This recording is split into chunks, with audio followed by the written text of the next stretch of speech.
Welcome back to father reaction. उम्मीद है कि आप सब ठीक होंगे और आज हम रिएक्शन देने वाले बड़े इंटरेस्टिंग टॉपिक के ऊपर हम बात करने वाले हैं बांग्लादेश वर्सेस पाकिस्तान की। बांग्लादेश पाकिस्तान से क्यों अलग हुआ, इसकी पूरी कहानी सुनेंगे इस वीडियो के अंदर। मुझे इस टॉपिक के बारे में थोड़ी बहुत नॉलेज है, बट फिर भी मैं इस टॉपिक के ऊपर रिएक्शन देने वाला हूँ। ये टॉपिक उर्दू के अंदर है तो मुझे जरा क्लियर समझ आएगा। आज तक मैंने बांग्लादेश और हिंदी की वीडियोज में इस चीज को जाना है। फिर भी हम इसको स्टार्ट करते हैं और आपके साथ रिएक्शन देते हैं।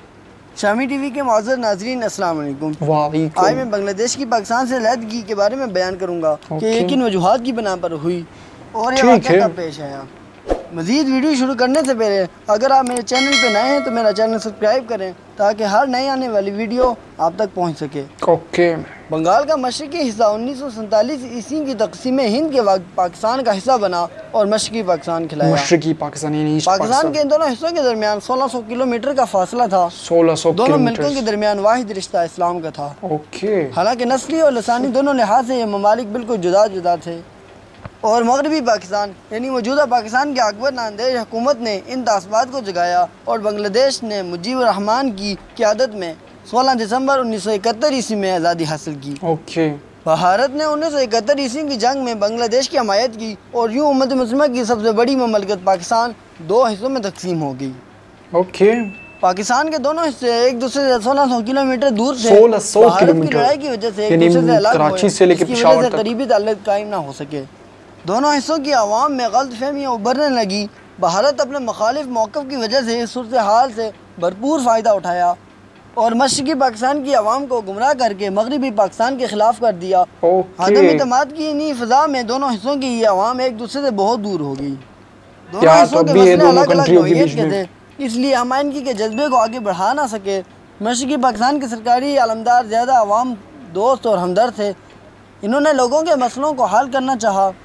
इसके बरअक्स मगरबी पाकिस्तान के अफसरों का रवैया बिल्कुल मुख्तलिफ था। जिनको मशरक़ी पाकिस्तान में मुकर्रर किया गया था वो आवाम को अपनी रैयत समझते थे और अपने आप को हुक्मरान तबका समझते थे। इसी वजह से मगरबी पाकिस्तान के लिए मुकामी लोगों में यानी बंगालियों के दिलों में नफरत पैदा हुई। उन्होंने महसूस किया कि वह हुकूमती कार में हिस्सेदार नहीं बल्कि ग़ुलाम हैं। मार्शल लॉ लागू करने से मशरक़ी पाकिस्तान की आवाम में महरूमी का एहसास बढ़ा। जनरल अयूब खान ने पार्लिमानी निज़ाम की नाकामी का सारा इल्ज़ाम सियासतदानों पर डाल दिया। जबकि पाकिस्तानी अवाम का ये ख्याल था कि पार्लिमानी निज़ाम को नाराज करने की सारी जिम्मेदारी मार्शल लॉ हुकूमत पर आयद होती है, इसलिए जमहूरियत कायम न रह सकी। इसके अलावा मशरक़ी पाकिस्तान की आवाम ने वफाकी हुकूमत की सरकारी ज़बान के फैसले की सख्त मुखालफत की। हुकूमत के ख़िलाफ़ मुजाहरे हुए और कई तलबात मारे गए। बंगालियों के दिलों को इस वाक़े ने बहुत मुतासर किया। मशरक़ी पाकिस्तान की ज़बान हिंदी ज़बान से काफ़ी मिलती जुलती थी। बांग्लादेश के अलावा पाकिस्तान के दूसरे सूबों की ज़बानें भी अरबी रस्म ख़त में लिखी जाती थी। मशरक़ी पाकिस्तान ने मुकम्मल सूबाई खुद मुख्तारी की मांग की। इस मुतालबे को मगरबी पाकिस्तान के ताकतवर लोगों ने कबूल नहीं किया। इसी असना में 1971 की जंग में भारत ने मशरक़ी पाकिस्तान पर हमला कर दिया। अगर मशरक़ी पाकिस्तान की इस मांग को पूरा किया जाता तो शायद अलग ना होते। बिल्कुल ये बात है। अवामी लीग के सरबराह शेख मुजीबुर रहमान ने बंगाल में ये मशहूर किया कि बंगालियों को इक़्तिसादी फ़ायदे से महरूम रखा गया। इन्होंने 6 निकात के नाम से एक मंशूर अवामी लीग की तरफ से पेश किया। मुल्क की दूसरी बड़ी पार्टियों ने इस मंशूर को रद्द कर दिया, जिसकी वजह से इसने भारत से करीबी ताल्लुकात कायम कर लिए। ऑल इंडिया रेडियो लगातार मगरबी पाकिस्तान के खिलाफ मशरक़ी पाकिस्तान की आवाम को भड़काते और गलाते रहे। हाँ, इस टाइम पे ये भी नहीं था, मीडिया भी नहीं था ना, तो ये ज़्यादा चीज़ लोगों को सामने नहीं आती थी, पता नहीं चल पाती थी कि यार हो क्या रहा है एक दूसरे के बीच में। बगावत की सोच पैदा की और वो मगरबी पाकिस्तान की आवाम के ख़िलाफ़ हो गए। मशरक़ी पाकिस्तान में हिंदू अक़लियत की आबादी 10 मिलियन के लगभग थी। इन हिंदुओं के हकूक़ की हिफाजत भारत हुकूमत कर रही थी। भारत की ये ख्वाहिश थी कि किसी भी तरह मशरक़ी पाकिस्तान अलग हो ताकि हिंदुओं की इक़्तिसादी हालत को मजबूत बनाया जा सके। चनाचे इन हिंदुओं ने भारत की जानिब से जासूसी करना शुरू की। सोवियत यूनियन की हुकूमत भी पाकिस्तान के खिलाफ थी, इसलिए कि पाकिस्तान ने अमेरिका को मुल्क में फौजी अड्डे कायम करने की इजाज़त दी थी। दूसरी तरफ अमेरिका भी मशरक़ी पाकिस्तान को अलग करना चाहते थे। इस सूरत हाल में सोवियत यूनियन ने पाकिस्तान के ख़िलाफ़ भारत की खुली हमायत की। 1970 ईस्वी के आम इंतखाबात में शेख मुजीबुर रहमान ने मशरक़ी पाकिस्तान में वाज़ेह अक्सरियत हासिल कर ली।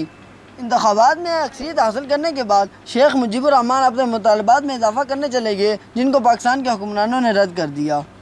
आम इंतखाबात के बाद पाकिस्तान में अमन अमान की सूरत हाल बहुत ख़राब होगी। इस वक्त की फौजी हुकूमत ने मसले का सियासी हाल ढूंढने के बजाय अवामी लीग के खिलाफ फौजी एक्शन लेने का फैसला किया। अच्छा अवामी लीग को गैर कानूनी पार्टी करार दिया गया और अवामी लीग की सियासी सरगर्मियों पर पाबंदी लगा दी। इस कदम ने जैसे आग को हवा दे दी हो, जिनसे बंगाली में शदीद हकारत का जज्बा पैदा हुआ और इन्होंने मसला जदोजहद का आगाज़ किया।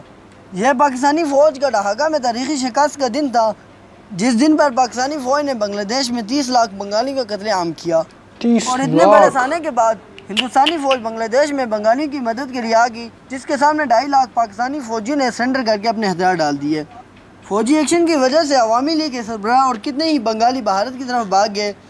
भारत को पाकिस्तान के अंदरूनी मसलों में दखल अंदाजी करने की वजह मिल गई। भारत ने दुनिया को गुमराह करने के लिए मनफी प्रोपेगेंडा मुहिम चलाई और कहा कि लाखों बंगाली मुहाजिरों के आने की वजह से भारतीय सलामती को ख़तरा हो गया है। मशरक़ी पाकिस्तान में लिए हुए कदम को भारत ने पहला जंगी अमल करार दे दिया। यार ये तो बहुत बुरा हुआ है यार बांग्लादेश के साथ। फौजी तंजीम हमें इस चीज़ के बारे में इतनी नॉलेज तो नहीं था आज तक यार। शुरू की, जिनकी हमायत में भारत ने भी पाकिस्तानी फौजियों पर हमला करना शुरू किया। 3 दिसंबर 1971 ईस्वी से भारत और पाकिस्तान के बीच बाकायदा जंग शुरू हुई। मगरबी पाकिस्तान पर किसी भी तरह का बड़ा हमला करने के सिवा जंग बंदी अमल में आई। भारतीय फ़ौज बांग्लादेश में ढाका और चिटागांग पर कब्ज़ा करना चाहते थे, लेकिन मनसूबा बंदी में ढाका पर कब्ज़ा करना शामिल नहीं था। इन्होंने सोचा जंग जीतना चाहते हैं तो ढाका पर कब्ज़ा करना ज़रूरी है, क्योंकि इसकी उम्मीद ये है कि मशरक़ी पाकिस्तान का जोग्राफी दिल भी है। जब दुनिया की सबसे बड़ी और बहादुर पाकिस्तानी फ़ौज के जनरल ने हथियार डाल दिए तो 1 लाख बाकायदा और 50,000 से ज़ायद नीम फौजी दस्तों समेत भारतीय जनरल के सामने शेर बंगला स्टेडियम में हथियार डालने के मायदे पर दस्तखत किए।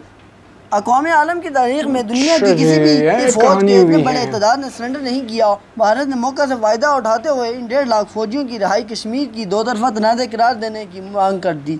आखिर ज़ुल्फ़िकार अली भुट्टो ने इंडिया की बात मानते हुए शिमला माहिदा पर दस्तखत करके कश्मीर की कीमत पर उन फौजियों को रहा कर दिया। लेकिन उसी बहादुर फौज ने फिर ज़ुल्फ़िकार अली भुट्टो को ही फांसी पर चढ़ा दिया। दुनिया के कितने ही मुल्कों ने बांग्लादेश को यकदम एक आज़ाद और ख़ुद मुख्तार रियासत की हैसियत से तस्लीम कर लिया। लेकिन मशरक़ी पाकिस्तान से अलहदा और इनका बांग्लादेश बनना मगरबी पाकिस्तान के महब वतन लोगों के लिए बड़ा अलमिया था। बांग्लादेश का बनना पाकिस्तान की वहदत के ख़िलाफ़ एक शदीद वार करार दिया, इसलिए पाकिस्तान की आवाम को ऐसा दुख दिया कि इसकी तकलीफ आज भी महसूस होती है। दूसरी इस्लामी सरबराही कॉन्फ्रेंस 22 से 24 फरवरी 1974 ईस्वी में लाहौर के शहर में मुनक्कद हुई। यार ये बड़ा इंटरेस्टिंग भी था, मुझे वो काफ़ी न्यू अपडेट मिली मुझे इस वीडियो से, काफ़ी नॉलेज में इजाफा हुआ मेरे। सरबराही कॉन्फ्रेंस में मुस्लिम दुनिया के दरपेश कितने ही मसले ज़ेर गौर आए और अखुवत और भाईचारे को महसूस करते हुए बांग्लादेश को इस सरबराही कॉन्फ्रेंस में मदऊ किया गया। पाकिस्तान ने बांग्लादेश को एक आज़ाद मुल्क की हैसियत से तस्लीम किया और शेख मुजीबुर रहमान की शानदार ज़ियाफ़त की।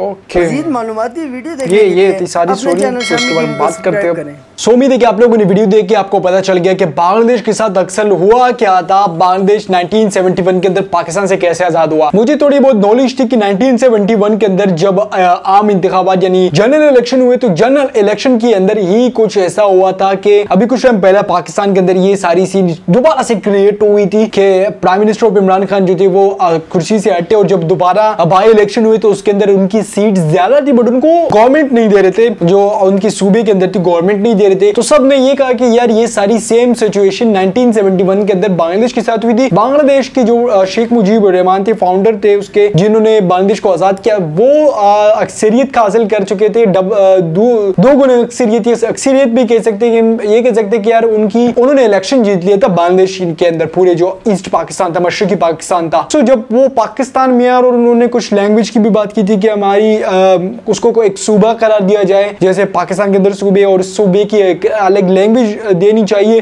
सो इस पे जो उस टाइम के गवर्नमेंट थी, उस टाइम के जो पॉलिटिशियंस थे, उन्होंने मना किया और इसकी वजह से काफी बातें चली और उसके बाद उन्होंने ये बताया कि 1.5 लाख बंगालियों को पाकिस्तानी फौज ने मारा था उस टाइम पे 1971 के अंदर। सो हम ये कह सकते हैं कि यार बहुत बुरा किया था उन्होंने, क्योंकि आज भी सेम कंडीशन चल रही है पाकिस्तान के अंदर, कंडीशन काफी खराब है। आपको पता है कि इलेक्शन इलेक्शन हो रहे होने वाले हुए कुछ टाइम में, और इमरान खान की आपको थोड़ी बहुत नॉलेज होगी, इमरान खान के जो मार्च वगैरह है उसके बारे में भी आपको थोड़ी बहुत नॉलेज होगी। सो यहाँ पे ये बात करें कि अगर सेम कंडीशन अभी जो कंडीशन क्रिएट हो रही है तो उस टाइम पे जब हुई तो उस टाइम पे तो मीडिया भी नहीं था, इंटरनेट भी नहीं था, तो लोगों को ये भी है कि रेडियो के जरिए भी काफी गलत खबरें पहुंचाई जा सकती थी और पहुंचाई गई भी होगी। ऐसा नहीं है कि सिर्फ लोगों के अंदर अखबार के अंदर बात हुई, क्योंकि 1971 के अंदर सिर्फ पाकिस्तान का एक ही टीवी चैनल था, वो था पीटीवी, और इसके अंदर ही पाकिस्तान दोनों साइड का वो नशर होती थी खबरें, उर्दू के अंदर भी और बंगाली की मेरे ख्याल से होती थी। तो इससे ये हो सकता है कि यार यहाँ के लोग गलत खबरें पहुंचा रहे थे पाकिस्तान वाली साइड से, और ये भी है कि रेडियो के जरिए भी काफी खबरें गलत पहुंचाई गई होगी, हो सकता है ये हुआ होगा, थोड़ा बहुत उन्होंने वीडियो के अंदर भी बताया गया। सो इस वजह से भी लोगों के दिल के अंदर नफरत पैदा हो गई, और कुछ किया भी गलत है ना यार, जाहिर सी बात है फौज ने भी गलत किया और उसके अलावा गवर्नमेंट के और पॉलिटिशियन ने भी बांग्लादेश के साथ गलत किया। तो इस वजह से ये 1971 के अंदर बांग्लादेश पाकिस्तान से आजाद हुआ। थोड़ी बहुत कसर रह गई थी तो वो इंडियन फौज ने आके पूरी कर दी, और इसी वजह से फिर पाकिस्तान और बांग्लादेश अलग हुए। फिर उसके बाद बांग्लादेश को पाकिस्तान ने तस्लीम किया कि हाँ बस अब ये हमारा एक हिस्सा था, बट हम इसको एक आजाद खुद मुख्तार मुल्क मानने को तैयार है। और उसके बाद 1971 के बाद आपको पता चला कि आज बांग्लादेश पाकिस्तान से भी ऊपर गया है। सो अगर वीडियो अच्छी लगी तो लाइक करें, शेयर करें, चैनल को सब्सक्राइब करें। मिलते फिर किसी नेक्स्ट वीडियो में, तब तक के लिए अल्लाह हाफिज।